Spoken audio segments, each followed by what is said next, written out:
உன்னை இப்படி கட்டி போட்டது? உன்னை அனுதாபத்தோடு பார்க்கிறேன், பரிவோடு கவனிக்கிறேன். பெண்ணே, எவனும் ஒரு நாடோடிக்காக நீ சாவதா? இன்பமயமான உலக வாழ்வை பிறருக்காக பிரிவதா? என் இன்ப உலகமே அவர்தான். அவரை காட்டிக் கொடுப்பதை விட நான் மடிவது எனக்கு மிகவும் சுலபம். சேச்சே, அவரை காட்டிக் கொடுக்கவா சொன்னேன்? நாளை நடக்கவிருக்கும் அரச சபைக்கு சகல மரியாதைகளுடன் வந்து இதோ அமர்ந்திருக்கிறாரே, இவர் உண்மையான மன்னர் அல்ல, என் அருமை காதலர். நாங்கள் இருவரும் வாழ அனுமதி கொடுங்கள் என்று மட்டும் சொன்னால் போதும். இதுவரை நான் உன்னை பற்றி தவறாக எண்ணினேன், இப்போதுதான் புரிகிறது. என்னை பற்றி என்ன புரிந்து கொண்டாய்? நீ ஒரு முட்டாள் என்று.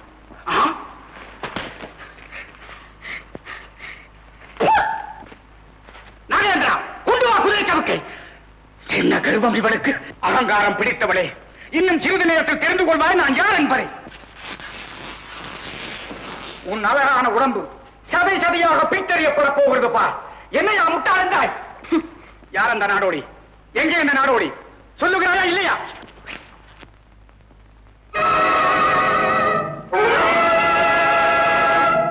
நீயா? வா வா. ஒருவர் பின் ஒருவராக வந்தால் தானே வேலை குறையும். ஒன்னா வந்தா உங்களால் தாங்க முடியாது பாருங்க. அதனால்தான் உண்மைத்தான் தேடி வந்தேன். மார்த்தாண்டர் எங்கே? உன்னை பற்றி தான் கேட்டுக் கொண்டிருந்தேன் இவளிடம். நான் சொல்வது போல் நடந்தால் உனக்கு மன்னிப்பு அளிக்கப்படும்.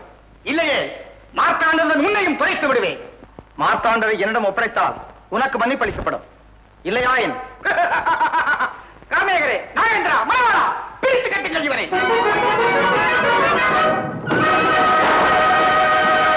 துணிவா, இன்று உனக்கு சரியான பாடம் கற்பிக்கிறேன்.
உயிர் மீது ஆசை இருந்தால் உண்மை சொல்லிவிடு.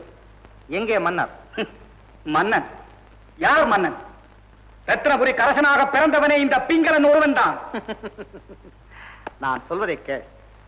உன்னுடைய மோச செய்கைகளை எல்லாம் மறைத்து விடுகிறேன். உனது தளபதி பதவியாவது மிஞ்சும். இல்லையானால் என்னை கொன்றாலும் முன்னால் அறிய முடியாது. அது உயிரோடு கலந்த ரகசியம். இதுவரை கௌரவமாக கேட்டேன். கௌரவம்? நாடோடிக்கு கௌரவம் ஒரு கேடா? என் கௌரவத்தை பற்றி உனக்கு என்ன தெரியும்? என்ன அக்கிரமம் இது? கொஞ்சம் கூட மரியாதை இல்லாம எங்களை மகாராஜாவே கௌரவமாவே நடத்த தெரியலையே உங்களுக்கு. ஐயா எங்களை மன்னிச்சுக்கணும், ஏதோ தெரியாதமா செஞ்சுட்டோம். வீராங்கா, கொஞ்சம் கூட உனக்கு தெரியலையே. உனக்கு அவங்கள எவ்வளவு பெரிய ஆட்க. பொய் சொன்னாலும் திருடினாலும் கொலை செஞ்சாலும் ஆளை மறைச்சு வச்சாலும் கௌரவமாவே செய்வாங்க. கௌரவம் அவங்க கூடவே பிறந்தது. அதனால அவங்கள கொஞ்சம் கௌரவமாவே நடத்தணும் இல்லைங்களா? புரியுதா? என்ன சிங்களரே, கடைசியாக சொல்லுகிறேன், நான் விடியும் வரை காத்திருப்பேன். அதற்குள் நீர் மார்த்தாண்டர் எங்கே வைத்திருக்கிறேன் என்பதை சொல்லாவிட்டால் நாளை காலை அரசவையிலே குற்ற கூண்டிலே நிறுத்தி தூக்கு தண்டனை விதிப்பேன்.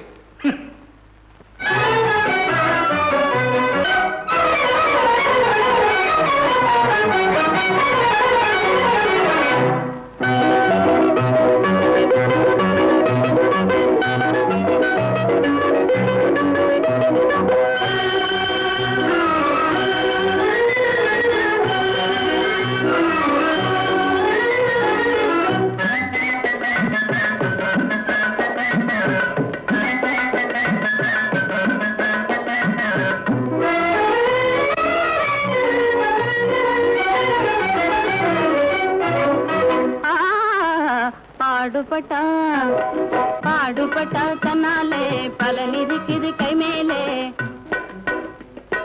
பாடுபட்டா தன்னாலே பலன் இருக்குது கை மேலே.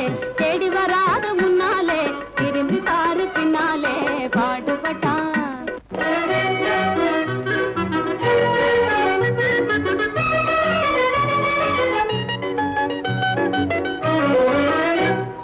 கூடு விட்டு கூடு பாயும் குறுக்கு மூளையாலே. குறுக்கு மூளையாலே கூடு விட்டு கூடு பாயும் குறுக்கு மூளையாலே. கை கூடாத காரியத்தையும் கூட்டி வைக்கும் பலே புள்ளி. பாடுபட்டா பாடுபட்டா தன்னாலே பலன் இருக்குது கை மேலே.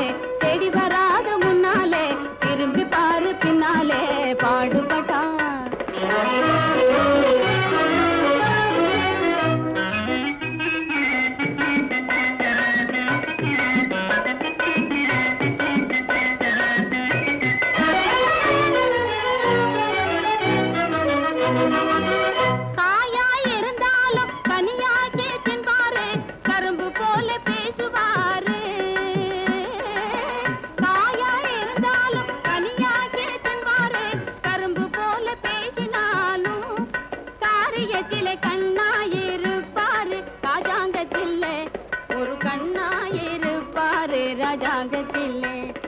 பாடுபட்டா தன்னாலே பலன் இருக்குது கை மேலே. தேடி வராத முன்னாலே திரும்பி பாரு பின்னாலே. பாடுபட்டா அரும்பு மீசக்காரரே, ஆளு பலே சூரரே, அஞ்சாத நெஞ்சம் கொண்ட வீரரே, மகாவீரரே. அரும்பு மீசக்காரரே, ஆளு பலே சூரரே, அஞ்சாத நெஞ்சம் கொண்ட வீரரே.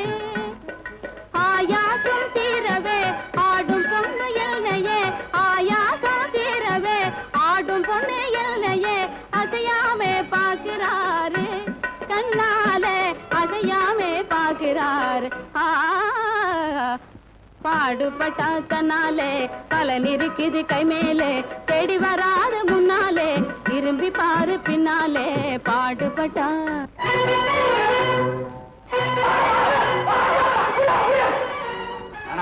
சகாயத்தோடு போய்விடு. என்ன? நான் வருகிறேன். சரி.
நம் செய்திகளை இந்த நாடோடி அம்பலப்படுத்தி விட்டால் என்ன செய்வது? கவலைப்படாதீர்கள். நமது குருநாதருக்கு கன்னித்தீவின் தலைவர் நெருங்கிய நண்பர் அல்லவா?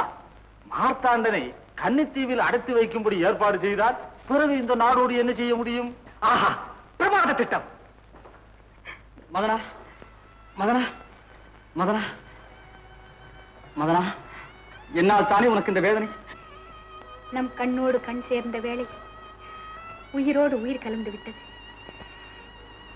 என் உயிர் பிரிந்தாலும் உங்கள் உயிருக்கு துணையாக இருக்கும், உங்கள் லட்சியங்களுக்கு தூண்டுகோலாக இருக்கும். மறுபடியும் பிரிவை பற்றி பேச்சுத்தானா? மதனா, நீ இல்லாவிட்டால் நான் இல்லை. அப்பா, நாம் காதலோடு பிறப்பதில்லை, கடமையோடு தான் பிறக்கிறோம். நீங்கள் கொண்ட லட்சியங்கள் நிறைவேறிவிட்டால் நாடு நலம் பெறும். மதனா, என்னத்தான் சில நாட்கள் நடித்த நாடகத்தின் பல நாட்களாக சாதிக்க முடியாததை எல்லாம் சாதித்து விட்டார் என்று ஊர் சொல்வதை கேட்டு என் உயிர் மகிழ்வத்தான். மதனா மதனா, என்ன மதனா? மூச்சு விடுவதே கஷ்டமா இருக்கிறது.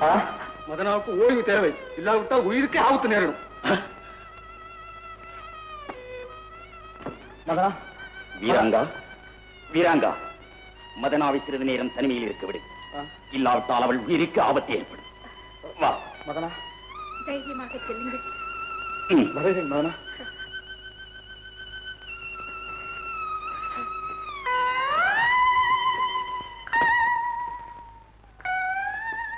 வீராங்கா, காலையில் நீ அரண்மனையில் இல்லாவிட்டால் நாடே குழப்பமடையும்.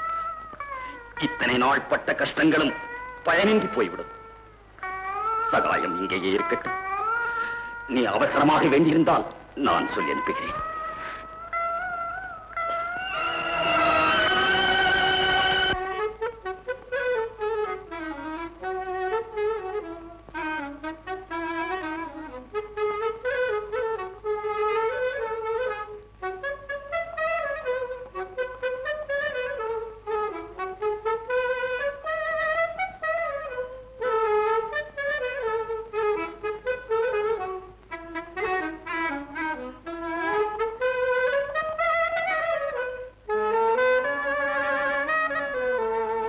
களங்கமற்ற இவராய் எனக்கு துரோகம் செய்கிறவர்.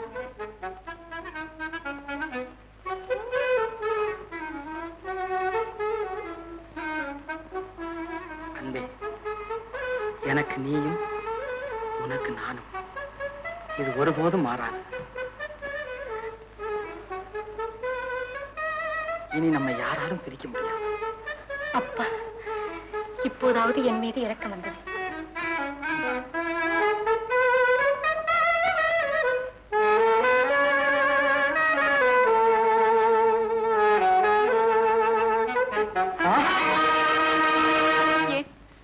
தங்கள் காலை பிடிக்கும் பாக்கியம் கூடவா எனக்கு இல்லை? பத்தினி பெண்ணாகிய உனக்கு இப்படிப்பட்ட கேவல நிலை தேவையே இல்லை மனோகரி. பத்தினிகளின் சொர்க்கமே கணவனின் காலடியில் தானே இருக்கிறது. மனோகரி, நான் அரைகுறையாக நின்றுவிடும் இந்த வார்த்தை, அச்சம் நிறைந்த இந்த பார்வை, இவையெல்லாம் அழியப் போகும் என் வாழ்வுக்கு அடையாளமாக அல்லவா இருக்கிறது. தவறான எண்ணம். நான் அழிந்தாலும் நீ அழியும்படி விடமாட்டேன். உன் வாழ்வு மலரத்தான் போகிறது. நீ வாழத்தான் போகிறாய். எப்படி முடியும்?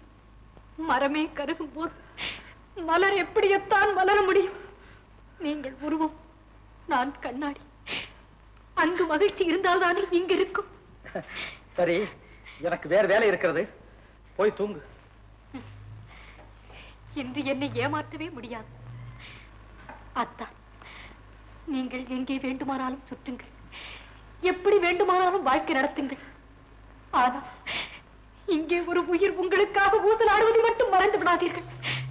அத்தா, அத்தா, காலம் மாறினால் மனைவியின் கோலம் மாறும், கணவனின் குணம் மாறும் என்பார்கள். இங்கே மனைவி தாயாகும் முன்பே கணவன் சன்னியாசியாகும் கதை நடக்கிறது. இல்லை மனோகரி, சன்னியாசி கணவனாகும் கதைதான் இப்போது நடக்கிறது. உங்களை புரிந்து கொள்ளக்கூடிய சக்தி உங்களுக்கே இருக்கிறதா என்பது எனக்கே புரியவில்லை. மணிமகுடத்தை உங்கள் தலையில் ஏற்றி வைத்த போதே என்னை உங்கள் இதயத்திலிருந்து இறக்கி வைத்து விட்டீர்கள். பக்கம் நின்று பேசிய காலம் போய் முடிசூட்டு விழாவிற்கு பிறகு என்னை பார்க்கவே வெட்கப்படுகிறீர்கள். நான் என்ன தகுதியற்றவளா, தரமில்லாதவளா? போகட்டும், நான் தான் கல்லில் செதுக்கிய மலரானே, உங்கள் கண்ணிற்கு பிடிக்காத பெண்ணானே. உங்கள் இதயம் ஏன் மறத்து போய்விட்டது? மாலை சூடிய காலத்தை மெல்ல மெல்ல பார்த்து ரசித்த கண்கள் இப்போது ஏன் சக்தியற்று போய்விட்டன? மாலை வரும்போது தென்றல் வரும், தென்றல் வரும்போது எங்கே என் மனோகரி என்று தேடி வருவாரே என் கணவன். இப்படி மாறிவிட்டான். இல்லை மனோகரி, இல்லை. உன் கணவரும் மாறவில்லை, நானும் மாறவில்லை. கணவர்? நான்? ஒரு உயிருக்கு 2 உருவங்களா? என்னை குழப்பாதீர்கள். இறுதியாக நான் உங்களிடம் கேட்க விரும்புவது இதுதான். காதலோடு பேசி கனிவோடு உறவாடி கழித்திருந்த காலத்தை மீண்டும் பெற முடியும் என்றால் என்னை தேற்றுங்கள், தேம்ப விடாதீர்கள். இல்லை, மண்டலம் போதும், மகுடம் போதும், கொண்டவள் வேண்டாம், குடும்பம் வேண்டாம் என்றால் நாளுக்கு நாள் என்னை வதைக்காதீர்கள். வேல் கொண்டு வீசுங்கள், வாழ் கொண்டு சிதையுங்கள். துண்டு துண்டாக கிடக்கும் என் சதையை கூட உங்கள் கண்ணில் படாமல் தூரத்தில் கொண்டு போய் வீசி விடுங்கள். என்னை கொல்லாதே மனோகரி. கொல்ல வரவில்லை, உங்கள் கையாலேயே கொண்டு விடுங்கள் என்று கேட்க வந்திருக்கிறேன். அதை செய்யவும் நான் ஆள் இல்லை. அழுது புலம்பு உன்னை தேற்றும் இடத்திலும் நான் இல்லை. ஏன் இல்லை? என்னை பார்க்க வேண்டியவர் நான் இல்லை. எனக்கு ஆறுதல் கூற வேண்டியவர் நான் இல்லை. என்னை காக்க வேண்டியவர் மாலையிட்டவன் நான் இல்லை, மணந்து கொண்டவன் நான் இல்லை, காக்க வேண்டியவனும் நான் இல்லை. நீங்கள் நீங்கள் நானும் கணவனே இல்லை. என்ன கணவன் இல்லை? நீங்கள் என் கணவன் இல்லை? ஐயோ! மனோகரி, மனோகரி, தொடாதீர்கள், என்னை தொடாதீர்கள். நான் சொல்றதை கேள். காலமெல்லாம் உங்களுக்காக காத்து கிடந்த எனக்கு இதை தவிர நீங்கள் வேறு என்ன சொல்ல முடியும்? மனோகரி, உங்களுக்கு மனைவியாக வாழ தகுதி இல்லாத நான் இன்னும் எதற்காக உயிரோடு இருக்க வேண்டும்? விடுங்கள், என் கையை விடுங்கள். ஆத்திரப்படாதே மனோகரி. நான் உண்மையில் உன் கணவன் அல்ல. ஐயோ! நான் சொல்வதை கேள். இது என்ன அநியாயம்? நான் இன்னும் ஏன் காணாமல் இருக்கிறேன்? உன் இதயம் வெடித்து விடாமல் இருக்கட்டும், சாவு உன்னை காவு கொள்ளாமல் இருக்கட்டும். உன் கற்பு நெருக்கி சிறிதும் மாசு வராமல் நடக்கும் இந்த நாடகம் நாட்டின் நலனுக்காக, உன் கணவரை காப்பாற்றுவதற்காக. யார் இவன்? எங்கிருந்து வந்தான்? என்ன இவன் பழைய கதை? ஏன் இந்த நாடகம் என்றெல்லாம் உன் மனம் குழம்பும். தெள்ளிய நீருக்கும் இல்லறத்து பெண்ணுக்கும் கள்ளம் புரியாது, கபடம் தெரியாது. கண்ணாடி உன் மனம், அதிலே காணப்படுவது உனது கணவனின் முகம். அரண்மனை, அதிகாரம், ஆள், அம்பு, சேனை, இதுதான் நீ காணும் உலகம். இன்னும் ஒரு உலகம் உண்டு, நீ காணாதது, நான் கண்டது. கேள். காடு சுற்றுவார்கள், கலப்பை பிடிப்பார்கள், உழுவார்கள், விதைப்பார்கள், அறுப்பார்கள், சுமப்பார்கள், உண்ண மட்டும் உணவில்லாமல் தவிப்பார்கள். அந்த மாபெரும் கூட்டத்திலே நானும் ஒருவன். படையிலே சேர்ந்தேன், மக்களுக்கு பணிபுரிய, நாட்டை காக்க. சேர்ந்த பின்பே அறிந்தேன், ஆற்ற வேண்டிய படை மக்களை அழ வைத்தது, வாழ வைக்க வேண்டிய படை மக்களை மாய வைத்தது என்று. உங்கள் ஆட்சியின் கொடுமைகள் அனைத்தையும் கண்டேன். ஆதரவற்ற குடும்பங்கள் தவிப்பதையும் பார்த்தேன். மக்கள் அழுத கண்ணீர் ஆரண பெருகும். சண்டை வேண்டாம், உணவு வேண்டும், வாழ்வு வேண்டும் என்று அலறுவார்கள். அவர்களை அடைக்க சொல்லுவார் தளபதி. அணைக்க பாவம் என் மனசாட்சி. உள்ளம் துடித்தது, உதிரம் கொதித்தது. ஏன் இப்படி? எதற்காக? நடக்கலாமா? சரிதானா? இவைகளை எனக்குள்ளானே கேட்டுக்கொண்டேன். ஒரே ஒரு முடிவிற்குத்தான் வந்தேன். மக்களிலே ஒருவன் தலைவனாகும் வரை மன்னராட்சியில் அக்கிரமத்திற்கு முடிவே இருக்காது என்று அறிந்தேன். படையிலிருந்து விலகினேன். புரட்சி கூட்டத்திலே